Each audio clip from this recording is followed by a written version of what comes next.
Hello everyone, I'm Antonio, and today Richard and I are going to guide you through how to epoxy a garage floor. Applying epoxy can transform a garage, adding durability, a sleek look, and making it easier to clean. Now keep in mind that this can be a challenging project and some homeowners do choose to hire a professional. However, if you're ready to tackle it yourself, we'll walk you through each step. Yeah, so in this workshop, we'll cover everything you need to know about how to epoxy a garage floor. We're going to be using the bare one-part epoxy with decorative flakes and a top sealer coat with an anti-skid additive. We'll start by preparing the concrete floor, including cleaning and repairing it, and then we'll explain how to apply the epoxy. Afterward, we'll review the tools and materials required and answer some frequently asked questions. By the end, you'll have the knowledge needed to complete this project on your own. That's right, Richard. And the first step is assess and prepare your garage floor. Remove all items from your garage floor, including any vehicles, tools, or furniture that may get in the way. Now, if your garage has a staircase, you may choose to remove it as well. This is an optional step that we chose to do for our specific install. Then go ahead and use a broom, blower, and shop vacuum to remove dirt, debris, all that nasty stuff from the garage floor. It's a good practice to test your concrete floor also for moisture. Yeah. You can simply do this by putting a plastic sheet down on the ground with duct tape and just have a little small section taped down and check it, after 24 hours. Sure. If there is moisture under the plastic or the floor area is damp, you're going to need to do some additional steps to address the moisture issue before applying the epoxy. If there is no moisture, you can go ahead and proceed to check for cracks or stains. Now, we're going to go ahead and get this concrete block that we created. And Richard, I know this thing is heavy. It's a little heavy. Let's go ahead and get our workout in. There we go. All right. So here we're going to address some cracks that are established in this concrete block. Now, if cracks are present, we recommend repairing these right now with a repair product that's compatible with epoxy coatings. The first step is you're going to prepare those cracks by cleaning it with a wire brush, removing any loose debris. You might want to even use a shop vacuum to get those. Now, some repair products might need you to use something like a caulking gun to inject it into the cracks. However, this option requires mixing a 2-component epoxy compound to apply it on the repair areas. And you can use a putty knife to kind of apply it and push it in, or a margin trowel. Also, you want to scoop that product, get it spread nice and evenly deep into the cracks, and pressing it in to fill every part of that crack. That's correct. Now, once you get that put in there, you're going to level it out, and then simply let it cure for however long it's saying. It might be 8 hours, it could be longer. You might even need to scuff it up after the application. That's true. Which for us, that can easily happen because we're going to concrete grind our garage floor. All right, Richard, go ahead and help me. Let's get this put back into the back of our display. All right, thank you, buddy. All right, so now usually these repair products, they might require some type of scuffing after application. This might be usually done with a grinding tool, which we're going to be doing the concrete grinding, so it works out perfectly. Yeah. This is why now is usually a good time to repair cracks, because again, you're going to concrete grind, perfect time to go ahead and get that done. Now, these crack repairs will need time to cure like we mentioned, so go ahead and continue with your project, which means we've got to measure our garage floor space and determine the square footage by simply multiplying the length by the width. We're installing the epoxy in a 1-car garage, which measures approximately 240 square feet. 1 gallon of bare one-part epoxy covers 300 to 400 square feet. So in our case, we're going to use 2 gallons to provide a thicker layer for longer durability, as well as cover some concrete edges alongside the wall. Now, you'll need to choose, are you going to etch the concrete surface or use a concrete grinder like we did? Yeah.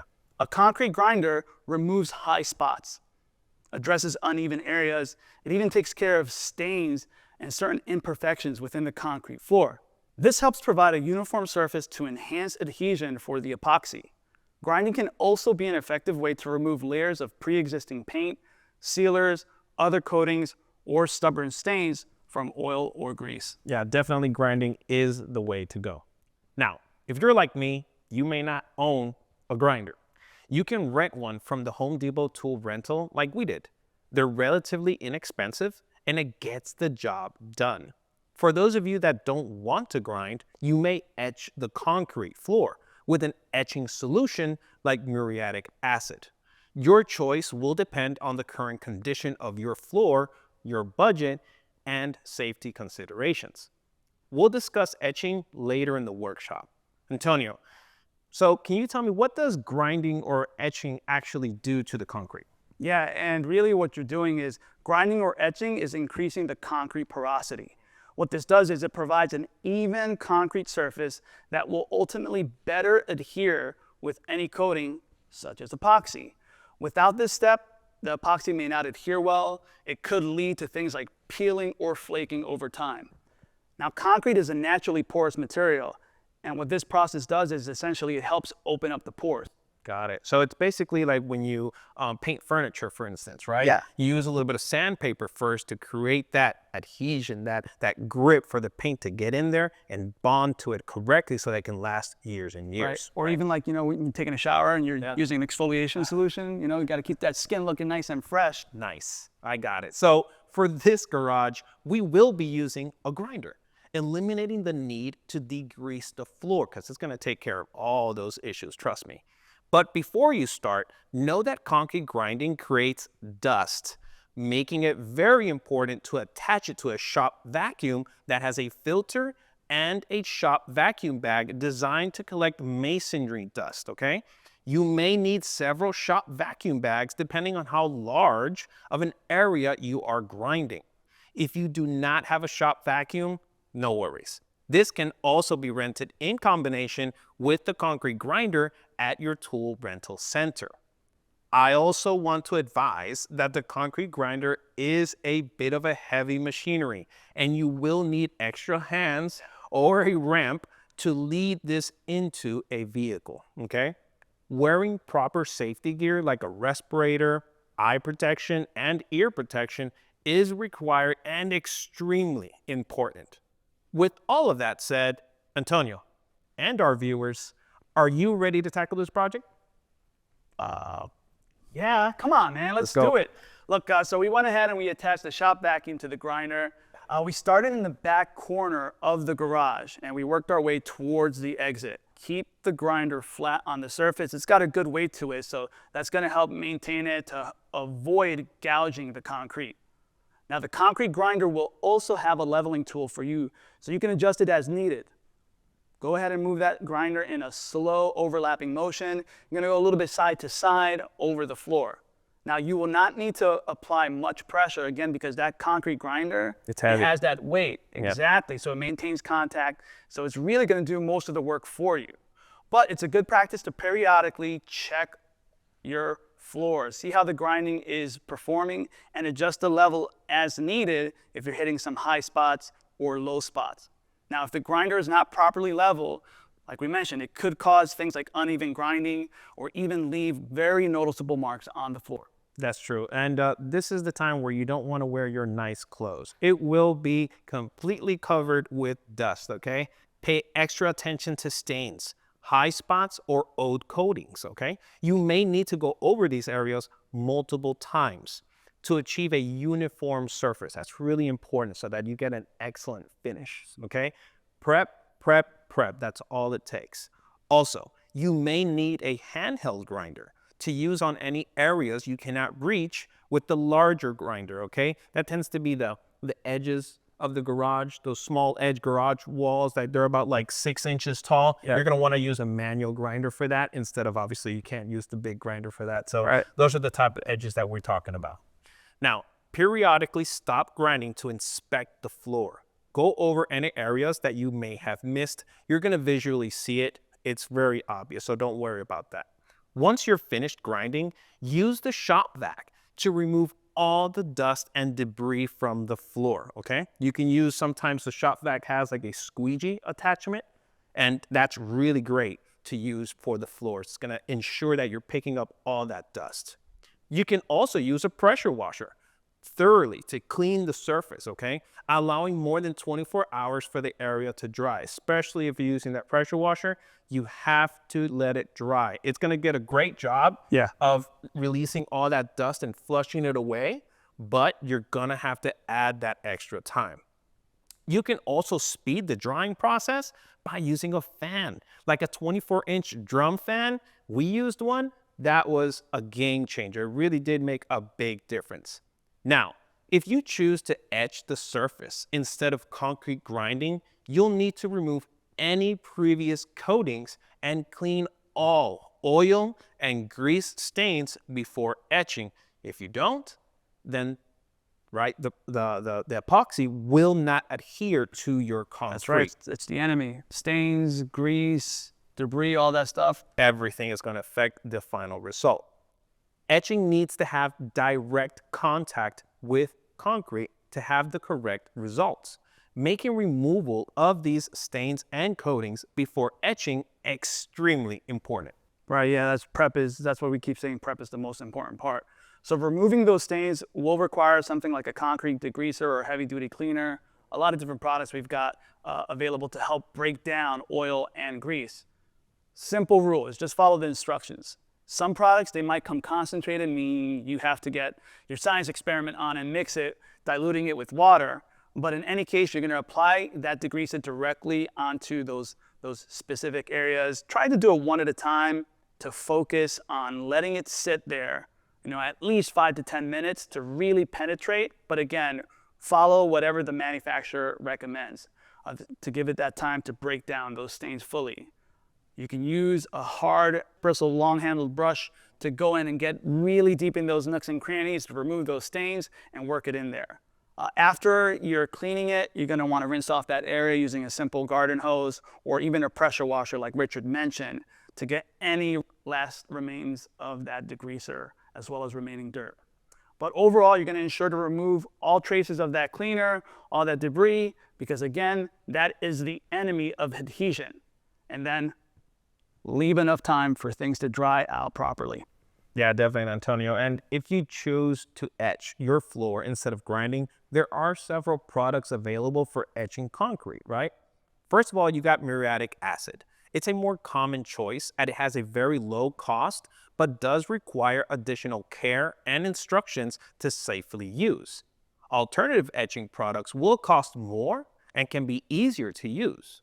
Overall, acid etching is a cost-effective method that can be easier in some ways when preparing a concrete garage floor, especially if the surface is relatively clean and free of existing coatings.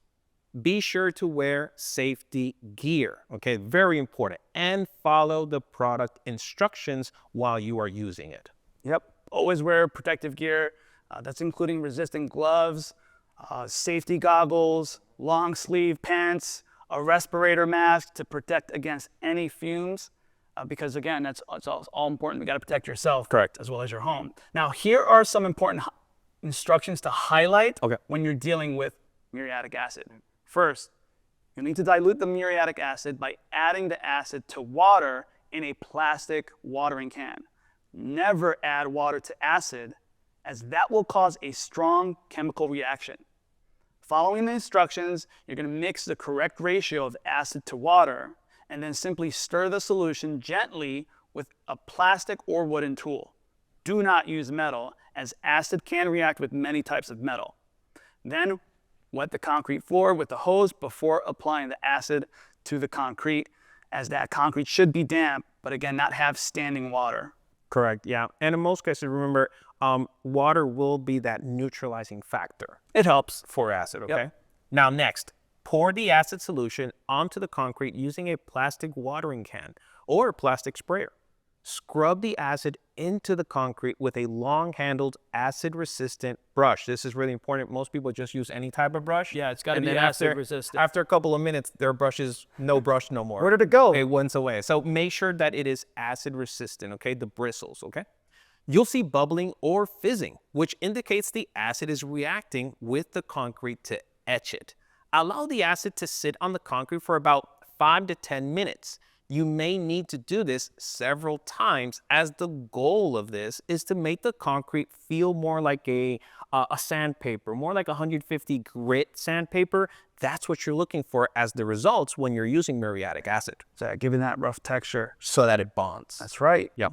And now as we're continuing, because after the acid has etched that surface, you can neutralize it. One way to do so is using baking soda. Yeah. Very common item found in most households. And you can sprinkle that over the entire area where you've put that etching solution. You can also mix baking soda with water, like you had mentioned, a little bit of water that helps kind of calm things down, and pour it over that treated area. This neutralization step, what it does is it stops the acid reaction, ensuring it's safe to rinse away. Use a garden hose to simply rinse away that water thoroughly, and the acid and neutralized residue is going to be gone.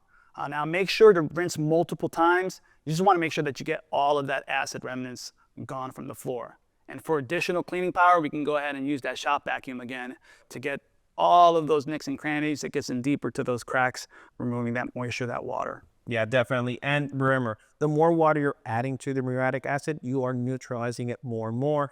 A result of not doing this would be, for instance, normally after your garage, what do you have? Obviously, you have your driveway, and sometimes on the side you have grass. Yeah. If you do not neutralize enough the muriatic acid, you might damage your existing driveway, or you might damage your grass that you've probably been all summer working That beautiful lawn, right? That you're getting I know, ready. right? So just important tips I want you to remember: water, water, water neutralizes it, and you're ready to flush it away.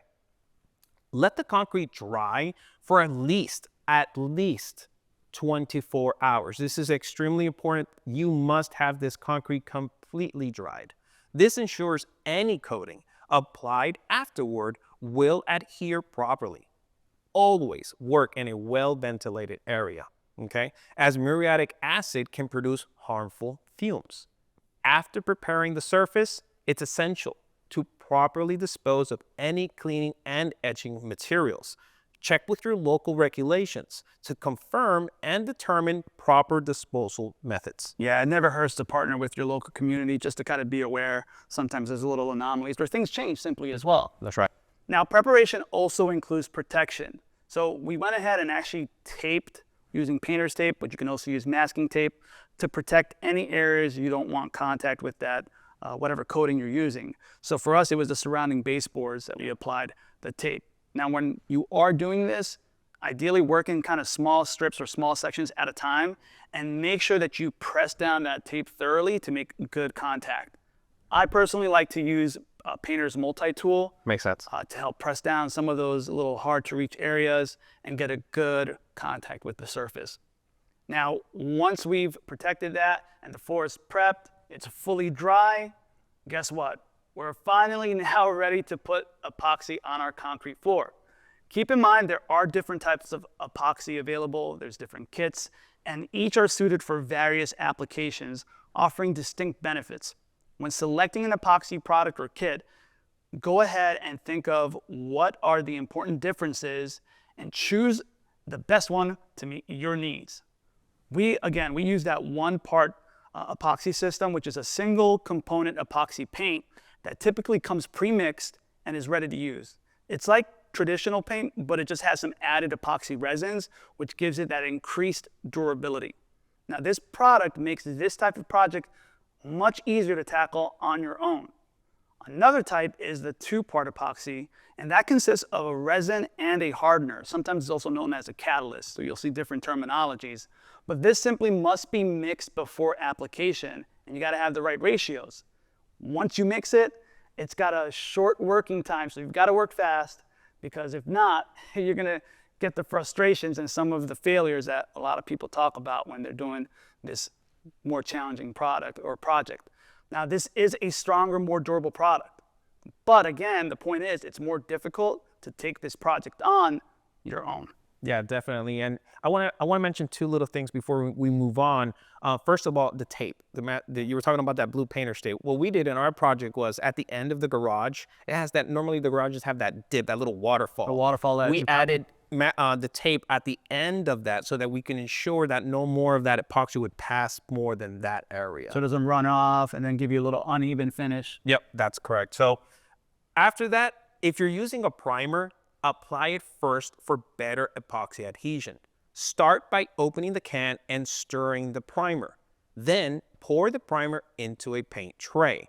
Use a small roller or brush to cut into the corners and the edges. This concrete primer is very thin and may need several passes to evenly distribute it on the surface. Continue by using a larger roller, dipping it into the tray and rolling it back and forth to ensure the primer is distributed evenly across the roller. Avoid overloading the roller, okay, as this can lead to drips and even uneven application. Work in small 4x4 areas, okay, 4x4 sections to control the coverage. When moving to a new section, very important, slightly overlap that previous section so that you can ensure a seamless coverage, okay, not have that line that's going to form there. So just lightly overlap that previous section. Yeah, and those are some great tips. Some additional helpful techniques for that even coverage is to use things like an extension pole to extend your reach. All right, you can also follow the rule of the alphabet, meaning roll letters, roll a W or an M shape onto the floor while you're applying light, consistent pressure on the roller. And then go ahead and roll over any gaps you may have noticed in straight, even strokes. Just try to avoid going back over too many times in certain areas. Now, once you are done, again, allow that primer to completely dry. You can see a trend here. Drying, drying, drying is a big part of this project. And this usually does take a few hours, but again, it's going to vary based on temperature, humidity, other factors when you're taking on this project. That's correct. So now you're ready for the epoxy. All right. Open the can and stir the epoxy paint. Avoid shaking the can. And the reason why is because you don't want to shake the can because it can create bubbles. Yeah. And then that will transfer to your final results, right, on the floor. So you don't want to shake it, just go ahead and stir it. Then transfer the epoxy paint into a tray and begin applying the epoxy in the farthest corner from the garage door. We'll use the same method as before, cutting in the edges and corners with a smaller roller or brush, and continue by applying the epoxy with a larger roller throughout the garage floor. In our case, we used a 18-inch roller. That was a complete game changer. It really does speed up the process, okay? You'll quickly notice that the epoxy paint provides full coverage throughout the garage floor with a thicker consistency than traditional paint. Remember to start on the opposite side as you work your way towards an exit so you don't get trapped, okay? It's happened before. Then allow the first coat to dry for the recommended time. Did I trap you on a project sometime? Let's not talk about that, but carry on. All right, folks, you could also use that drum fan that Richard talked about earlier to help speed up the drying process. But some tips when you're doing this, because you want to place that fan near an open door or window to create good airflow circulation and getting that fresh air moves throughout the garage. Just position that fan so it's not directly blowing onto the epoxy. Instead, kind of angle it, maybe a little bit up across the room to help improve that ventilation without disturbing that surface. Now, avoid using the fan on the highest speed setting, again, because this can cause too much airflow, and it may impact that final result as things are drying. Uneven curing, that's one of the things that can happen in terms of failure, and we don't want to create an uneven surface. That's right. So after your first coat, go ahead and apply a second coat, right, after the drying time. The first coat is fully dry. This coat will enhance the color and improve the floor's resistance to wear. If you want to add decorative flakes, this is the time. You can do it while applying the second coat. This is the fun part. It was kind of fun. It was kind of fun for us to do this, right? So you're going to want to work in small sections so you can apply the flakes while the epoxy is still wet. That is the key. Don't let that epoxy start to really tack up because then it's not going to adhere. So while it's still wet, go ahead and throw the flakes. You're going to grab and release a heavy handful of flakes if you want a denser look, okay? Which in our case, that's what we did.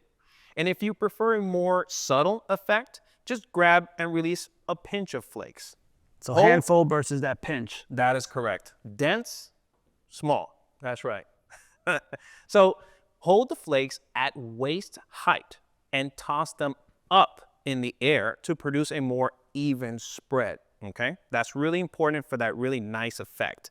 Continue tossing the flakes lightly into the air above the wet epoxy sections. Avoid throwing them down, okay, directly downward, as this can cause clumping and you're gonna see like straight lines. So it's very important up in the air and just let it disperse itself onto the floor. It's gonna give it a more even coverage.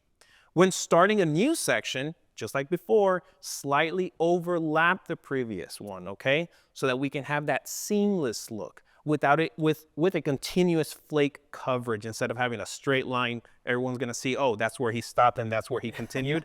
So you're gonna wanna do it overlap a little bit so that it looks even. Allow that second coat of epoxy to dry to fully dry, okay? Then apply a clear sealer for additional protection and durability. The sealer in some cases, depending on which sealer you choose, will give you another effect if it's either gloss or satin. In our case, we chose a satin look, right? A low luster, not as luster. bright or reflecting as much light. If you like the really gloss look, we have it available. If you like more satin look, that's the one we chose and probably the one that you're looking at currently on this workshop. We do recommend mixing an anti-skid additive into the sealer to enhance traction. This is especially if you're going to use that gloss look. The gloss tends to be a lot more slippery when wet. So definitely you're going to want to add that anti-skid. Little grit. Little grits, basically like sandpaper it's like sand that doesn't dissolve. Right. And it stays in the sealer and it just gets transferred onto the floor. You're going to be able to feel that texture on the floor. Yeah, I think that's really important, like in the Northeast area. Definitely. Harsh winters, a lot of snow tracking in. The last thing you want to do is take a fall right before the holidays or something. But at least you fell on your new floor. You're always looking at the glass half full type of guy. I love that. That's the positivity energy, you know. We have to be that way. Carrying on, now let's follow the instructions for the correct mixing ratio and method. Transfer the mixed sealer into a paint tray and use a new roller. Really important, it has to be a new roller to apply it across the entire area. Okay, a little trick we did on the rollers was we wrapped the roller with blue painter's tape, right? We wrapped it around it, and the reason is because normally these rollers will have some lint. Yeah, very small lint, but if you leave it there, it'll transfer. It's gonna transfer onto the sealer. So go ahead, wrap the roller with blue painter's tape and then unwrap it. You're gonna notice on the painter's tape, it's gonna be full of lint and you're gonna be happy because now the finish that you're putting down is gonna be lint free. And you can actually do that for like any painting project, any coating project. You're using roller covers, go ahead and tape it. And you're gonna be like, wow, there's so much. There's so much, yep. That you didn't realize. Excellent. So allow the sealer to dry completely, which may take up to 24 hours depending on the product. You can also add additional coats of sealer for added protection. This specific sealer that we use, it allows up to 4 coats. This final step adds a protective layer with a safer, slip-resistant surface. Just make sure to follow all instructions, especially regarding how many days to avoid walking and driving, okay? A vehicle on the epoxy coated garage floor, that is really important. A lot of our customers, they do this, they let it maybe 2 or 3 days and they start rolling in the cars, especially if it's a summer day. Yeah. That tire's hot and all of a sudden the epoxy fails and they're mad about the results. Oh yeah, you know, you get impatient because you already spent days doing this project. You're like, I just want to use my new garage, and then that impatience leads to things failing over time and frustration. So you really got to just breathe, enjoy, and just have a plan to give as much time of avoiding that surface. Great stuff there, Richard. Awesome, thank you. So now that we have covered all the steps, here are the tools you may need for this project. You have an extension tool. That is a great tool because most garages are, well, pretty long. So an extension tool will help you out to paint a lot better and easier. The frame for your paint roller, we use that 18-inch frame for the rollers. That was also a game changer. And paint tray liners. Oh yeah, you love that. I loved it because that avoided you having to be cleaning all the time the tray. You were done with one part, throw out the liner, put in the new one, you're ready to go, okay? Other than that, multi-tool, shop vac, obviously your concrete grinder, a hard bristle brush, ear protection, respirator, and gloves. Yeah, a lot of different stuff there in those paint tray liners because there's different products, primer, epoxy, and then sealer. You don't want that cross-contamination. Yep. But Richard, one of the things that I want to add that I love, I wear glasses, and so sometimes traditional masks don't work as well or my glasses will fog up. The 3M respirator we use for this one, it made it so easy. Like my glasses never fogged up. Yeah, Not single, it was easy to breathe. This is something that I use I'm going to use on a ton of projects moving forward. Definitely. It was great for the dust. Simple fact, yep. People with glasses, you know the struggle. Now, here are some materials you'll also need for the project. And we talked about the epoxy kit. Again, this is a list of everything we use. So if you are etching, you might need that concrete cleaner, an etching solution. You'll need a crack filler if you have those cracks, painter's tape. A lot of different materials, and again, the goal is just to have everything you might need for this project to be safe and to take care of your specific situation, making it easy to clean. For a detailed list of all the tools and materials we use for this project, you can find it in the resource guide attached below. Now let's answer some common questions about how to epoxy a garage floor.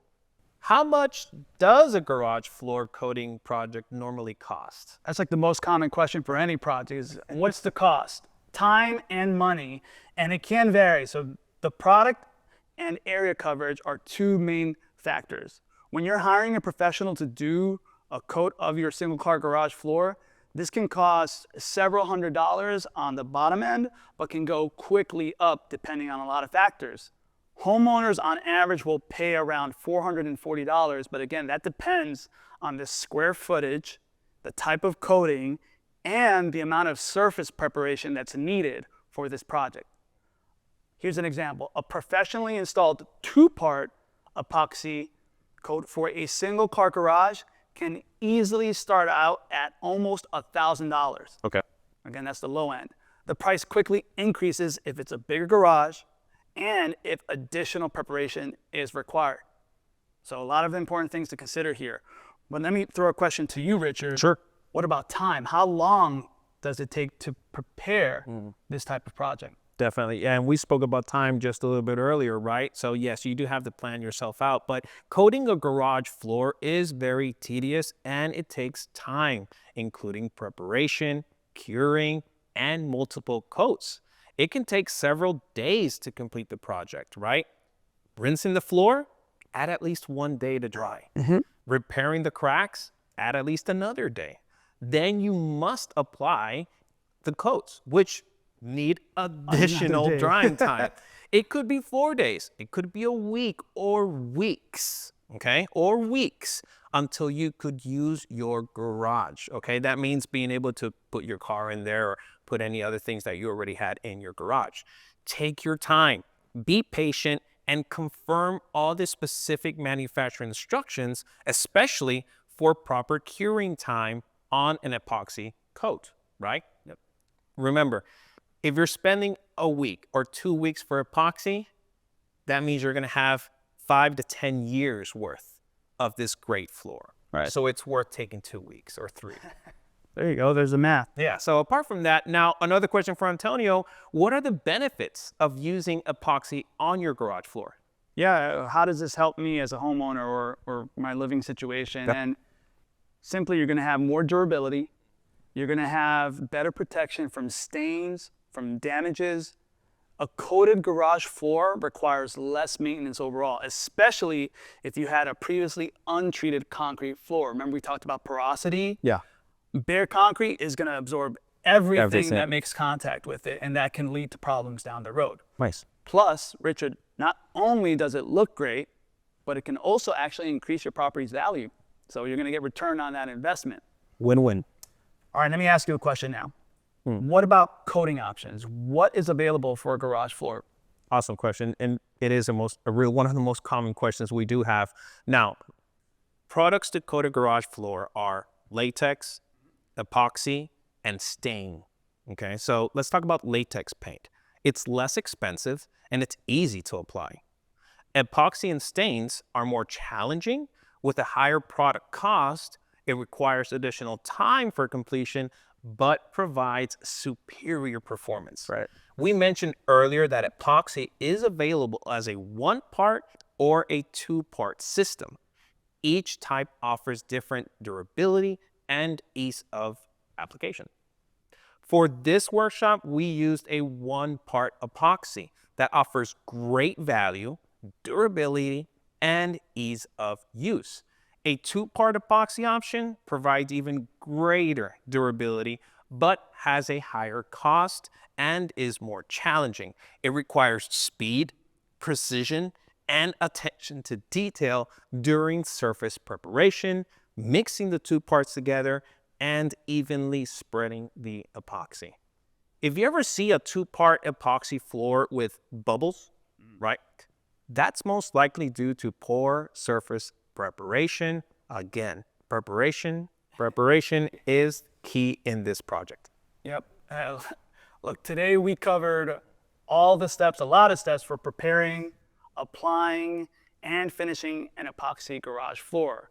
We even discussed how to assess that floor, how to repair cracks, how to clean your floor, how to grind the surface, and applying that epoxy with that top sealer. We also reviewed the tools and materials needed and answered some frequently asked questions to help you along the way. And Richard, I know this was a pretty fun project. It was, sometimes it was a little testing and trying. Yeah. But was there anything that you were like, after we finished everything, you were like, all right, this was really just, I'm glad that we did this, or something that was really frustrating? Well, nothing was frustrating. But yeah. I did love the end result. The end result was amazing. The transformation of the before and after is so amazing. It makes this garage look so modern, okay? And it makes it look even larger in some ways. It does. It gives it a whole look and feel. And if you've been in a home for a long time, this is that type of project it can really kickstart and get your motivation. That's true. But I think it's important overall, like once you have that feeling and you're maintaining that momentum, think about what do you have to do to maintain it, to care for it, Yeah. so that you continue enjoying and appreciating it. That's right. Now, there's one more thing I want to do, which is probably the most important part. What's that? Saying thank you for joining us today. That's right. You always got to say thank you. Yeah. Epoxy can provide a fresh, new look for your garage floor while making it more durable and easier to maintain.